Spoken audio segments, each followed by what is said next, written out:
Oops.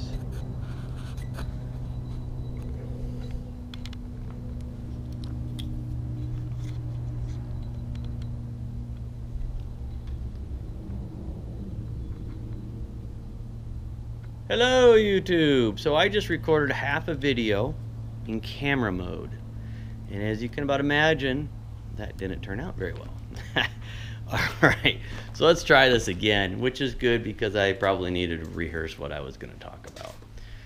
So, and I apologize, I'm using a gimbal and it doesn't stay focused on me. So this quick video, none of my videos are quick. This video is going to be about sealing the sill plate. So the wood, the bottom plate of the wall that meets the concrete, touches the concrete and never makes a good permanent air seal. You can put foam in there, you can put different material, glue in there, etc. But a lot of that stuff isn't real permanent and doesn't do a perfect job. And you want to try to prevent as much air transfer from exterior to interior, because you don't want allergens, impure air coming into your house, and you don't want to be losing your air conditioning, and you don't want the heat coming in, at least here in Arizona, and vice versa. You wouldn't want your heat leaving in the winter months. The other thing is insects, so scorpions, ants, cockroaches, all those little things you want to keep out. And since that sill plate's right out the ground, super easy for them to find cool air flowing out and them to crawl in that area. So you want to seal that as much as possible. Framer was going to go around with construction adhesive caulking and do it, and I told him no, I had a better idea, and so I bought a product made specifically for it. It's called, I think it's called Dynomatic 1000 or 2000 or 3000, something like that, and it's very flexible. So as the sill plate moves a little bit with the heat and contraction, etc., it's going to move a little bit and not make a crack there later on. So I sealed the entire inside of the exterior walls with that. So I'm going to try to flip this around and see if I can show you what that looks like. And there we go. Okay. So at the bottom of the sill plate there, it's kind of a tan color. I went along with a caulk gun and caulked that, and I did that all the way around the house, and it makes a nice permanent seal. And then there are some areas in the house where there are double walls, particularly the front and the back of the house. And the double walls are designed so your windows have a depth to them for the windowsill. Well, there's a space between the two, both the 2x6 walls, and so I filled that in with a caulking as well, just to make sure that there wasn't an air gap or an area for critters and stuff to come in there.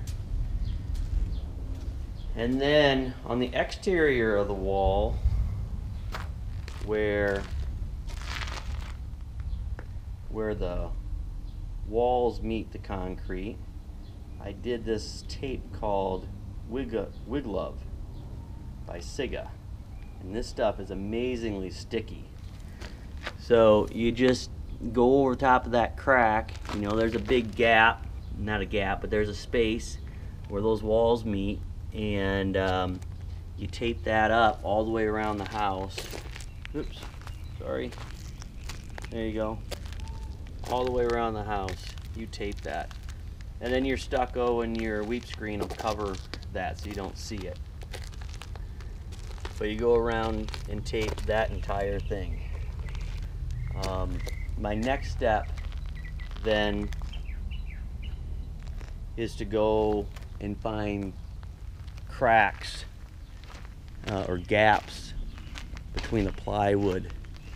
Let's see if I can find one here. Hang on here. Let's see if I can find a gap in the wall. They particularly happen where two walls join each other, and you can see the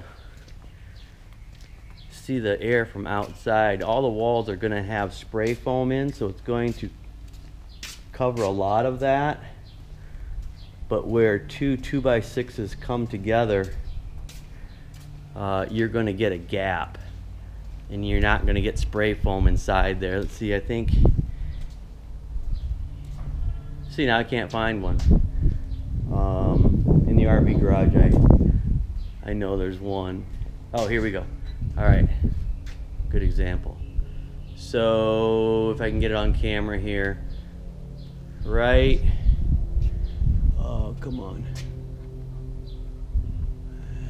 Let's see here. Oops. Here we go. Oh, right there. You see how you can see air or light between those 2x6s, right? I don't know if you can see that or not. I'm not a great photographer, sorry guys. But anyway, where the two walls come together, right in here, and the spray foam's never going to seal that. So on the outside there's going to be a water barrier, but it's not an air barrier.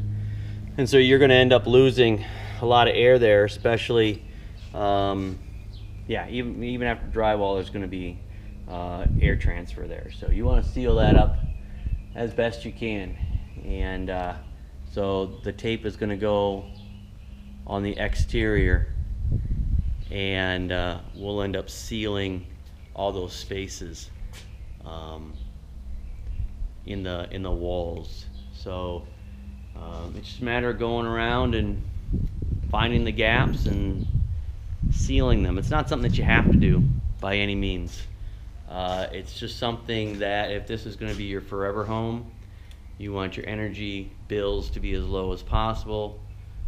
My wife has bad allergies, so if I can seal out any of those allergens, it'll be better for her. And obviously we don't want scorpions and all those little critters coming through, you know, at the floor level and getting inside the walls, etc. So again, some people will say it's overkill, but for, you know, an extra grand, an extra $1,000 in my time, it's well worth it to me. So anyway, that's my quick video, and yeah,